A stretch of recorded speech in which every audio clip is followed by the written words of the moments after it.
Hello everyone, welcome to this session. इस session में हम डिस्कस करेंगे नेट जेआरएफ का एक subject complex analysis. Topic of discussion रहेगा कौन सा टॉपिक में से कितने मार्क्स के क्वेश्चंस आते हैं, सिलेबस क्या है, detail discussion on important topics, syllabus की अनफोल्डिंग, ये सारी चीज़ें डिटेल में वन बाय वन डिस्कशन करेंगे। चलिए शुरू करते हैं आज का वीडियो। हम complex analysis and complete discussion on complex analysis. उससे पहले कंप्लीट प्रिपरेशन असिस्टेंस में भी ये एक कंटिन्यूस सीरीज में ये वीडियो है हम जिसमें प्रिपरेशन में आपकी हेल्प कर रहे हैं। हर वीक का सब्जेक्ट डिसाइड हो रहा है। इस वीक का जो सब्जेक्ट है वो कॉम्प्लेक्स एनालिसिस है। इस वीडियो में हम डिस्कस करेंगे कि कॉम्प्लेक्स एनालिसिस में से कहाँ से क्या क्या इंपॉर्टेंट है और कहाँ से क्वेश्चन आ रहे हैं।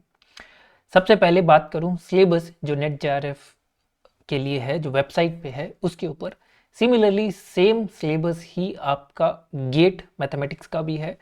यहाँ पे आपके पास में इन्होंने इस टाइप से डिवाइड कर रखा है। टेलर सीरीज यानी कि सीरीज एक्सपेंशन से रिलेटेड टॉपिक हैं, conformal mapping and Mobius transformation, and then यहाँ पे आपके पास complex integration and basic functions, CR equation and so on, उनके दो अलग अलग पार्ट इन्होंने बना रखे हैं।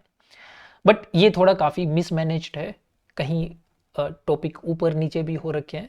हमने इसको क्या किया है, प्रॉपरली डिवाइड किया है।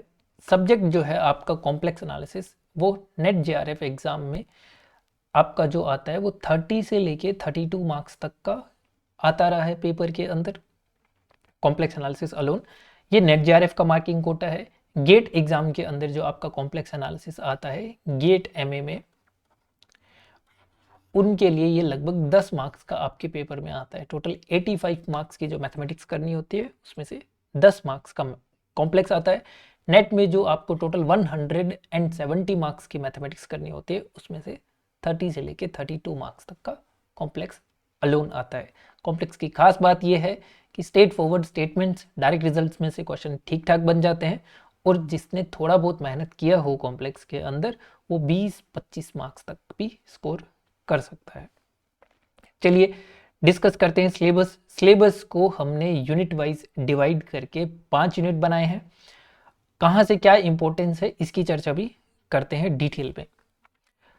सबसे पहले सेगमेंट में हमने रखा है कि आपको बेसिक जो डेफिनेशंस है या फिर कॉम्प्लेक्स नंबर, कॉम्प्लेक्स प्लेन, है ना, आर्ग्यूमेंट और I would say principal argument, इनके बारे में थोड़ा सा नॉलेज अगर आपको हो, ये बेसिक में काउंट होगा। ये सिलेबस में आपके मोस्टली आपको नहीं मिलेगा। हो सकता है कि इसमें से आपको 0 यानी कि 9 question to 1 question at most, ज़्यादा से ज़्यादा आपको एक क्वेश्चन इस टॉपिक में से पेपर में मिल जाए। उसके बाद में अगला टॉपिक आपका जो है उसके अंदर बेसिक फंक्शंस की जो प्रॉपर्टीज़ है उनके बारे में चर्चा हो रही है। यहाँ से आपको जो पेपर में अगर बात करूँ मैं कि कैसे क्या इंपॉर्टेंस हो सकती है, तो इसको नाम दिया यूनिट 1। इसके अंदर function of complex variable, limit, continuity, differentiability, singularities and entire functions, definition and so on. यहाँ से लिमिट एंड कॉन्टिन्यूटी में यहाँ से एक क्वेश्चन जो है वो नेट जेआरएफ में मिलता रहा है पिछले 2-3 पेपर से। एक फंक्शन दे के पूछता है कि फंक्शन डिफरेंशिएबल है कि नहीं है, सीआर इक्वेशन सेटिस्फाई कर रहा है कि नहीं, या फिर आपका फंक्शन जो है वो इवन कॉन्टिन्यूटी भी पूछी हुई है फंक्शन की। इसके बाद में सिंगुलरिटी का भी लगभग आपको एक क्वेश्चन पेपर में मिलता रहा है, कभी नहीं कभी मिल जाता है। सो 0 to 1 question from singularity chapter, net में भी गेट में भी सीधा सीधा पूछता है कि ये एक फंक्शन है, इसके पास कौन से पॉइंट पे कौन सी सिंगुलरिटी है। स्ट्रेट फॉरवर्ड प्रॉब्लम अगर आता है तो, अगर यहाँ से प्रॉब्लम आता है तो मोस्ट ऑफ द पॉपुलेशन करके आती है। बड़ा ही स्टैंडर्ड टाइप का क्वेश्चन है, आपको आना चाहिए अगर आप नेट या गेट की तैयारी कर रहे हो और कॉम्प्लेक्स पढ़ रहे हो। उसके बाद में एनालिटिक फंक्शंस की कुछ प्रॉपर्टीज के ऊपर क्वेश्चन बन जाता है कभी कभी। जैसे अगर एनालिटिक है और आर्ग्यूमेंट कांस्टेंट है या फिर यू कांस्टेंट है या फिर वी कांस्टेंट है, रियल और इमेजिनरी पार्ट कांस्टेंट है, यहाँ से भी आपको कभी कभी कुछ क्वेश्चन यहाँ से बन जाता है। रेयरली बट बन सकता है। यानी कि यहाँ से आपको जो चांसेस हैं वो 1 से 2 क्वेश्चन के चांसेस हैं इस अकेले चैप्टर में से। यहाँ से 0 से 1 क्वेश्चन के चांसेस है यूनिट 0 में से। इसके बाद में यूनिट सेकंड में मैंने लिया है आपका complex integration. So unit second शायद दिख नहीं रही होगी, मैं थोड़ा सा शिफ्ट हो जाता हूँ, हाँ this is better. Unit second के अंदर complex integration, Cauchy integral formula and some more theorems on complex integration and Liouville's theorem and its extension, Liouville's theorem and its application. यहाँ से लिवोल्यूज थ्योरम पे बार बार क्वेश्चन बनता रहा है। इसके अलावा यहाँ पे कॉम्प्लेक्स इंटीग्रेशन से भी आपको बहुत बार क्वेश्चन पूछा गया, मोस्टली तो हर पेपर में एक क्वेश्चन कॉम्प्लेक्स इंटीग्रेशन का आ ही जाता है। कुल मिला के यहाँ से आपको 2 क्वेश्चन तक पूछे गए हैं, कभी कभी 3 भी। अगला सेगमेंट जो है series expansion, power series, Taylor residue theorem और calculus of residue, and we have Laurent and its application. ये जो 2 यूनिट है आपके second unit and third unit, ये नेट जेआरएफ के या फिर गेट के लिए काफ़ी इंपॉर्टेंट है। यहाँ से काफ़ी क्वेश्चन बनते रहे हैं। यहाँ से पावर सीरीज में रेडियस ऑफ कन्वर्जेंस का क्वेश्चन बन जाता है कभी कभी। आइडेंटिटी थ्योरम का जो टेलर सीरीज का एप्लीकेशन है, वहाँ से एक क्वेश्चन आपको मिलता रहा है। यानी कि ये काफ़ी बड़ा एप्लीकेशन के हिसाब से, या फिर आप ऐसे समझो कि एग्जाम में कितने क्वेश्चन आएंगे उसके हिसाब से ये सेगमेंट आपका कॉम्प्लेक्स एनालिसिस में काफ़ी इंपॉर्टेंट है। काफ़ी क्वेश्चन यहाँ से आते रहे हैं पेपर के अंदर। लॉरेंट सीरीज से भी सीरीज के सीधे सीधे कोफिशिएंट पूछ लेता है, या फिर रेजिड्यू की हेल्प से इंटीग्रेशन सोल्व करने का भी क्वेश्चन गेट में आता रहा है। नेट में ऐसे क्वेश्चन ज़्यादा नहीं आए हैं, बट हाँ आप अप्लाई करके क्वेश्चन हमेशा सोल्व कर सकते हो रेजिड्यू थ्योरम से। उसके बाद में मेरोमॉर्फिक फंक्शन है, आर्ग्यूमेंट थ्योरम, रोशे थ्योरम। यहाँ से कलेक्टिवली आप एक क्वेश्चन कंसीडर कर सकते हो, कभी कभी हो सकता है कि 2 तक खिंच जाए। मेरोमॉर्फिक फंक्शन और एनालिटिक फंक्शन या फिर एंटायर फंक्शन में कुछ ज़्यादा डिफरेंस है नहीं। यहाँ पे आपके पास में पोल एंड रिमूवल अलाउड होता है, यानी कि non essential non isolated singularity इसके पास में हो सकती है ना, नॉन आइसोलेटेड ना हो और एसेंशियल भी ना हो, रिमूवल या पोल ये रख सकता है। ऐसे फंक्शन को मेरोमॉर्फिक फंक्शन कहते हैं, है ना।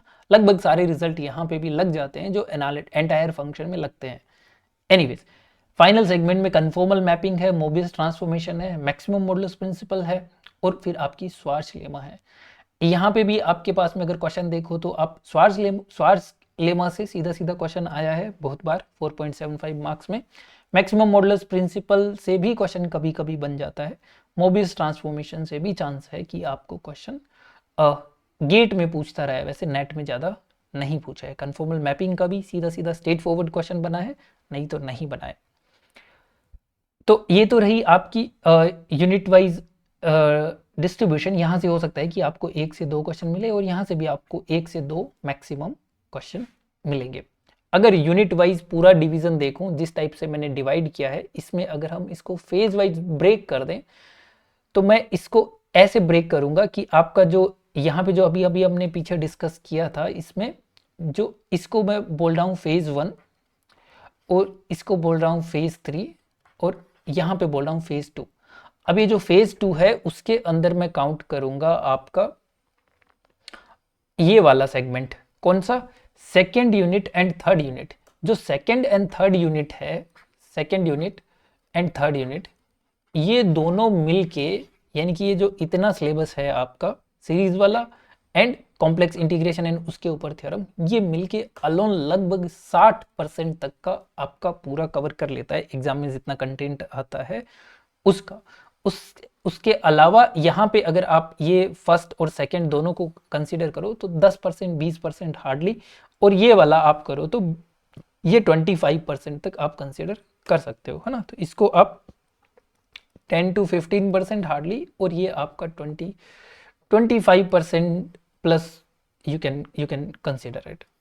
तो ये आपका मार्किंग कोटा है कि कौन सा सब्जेक्ट कितने मार्क्स का आता है।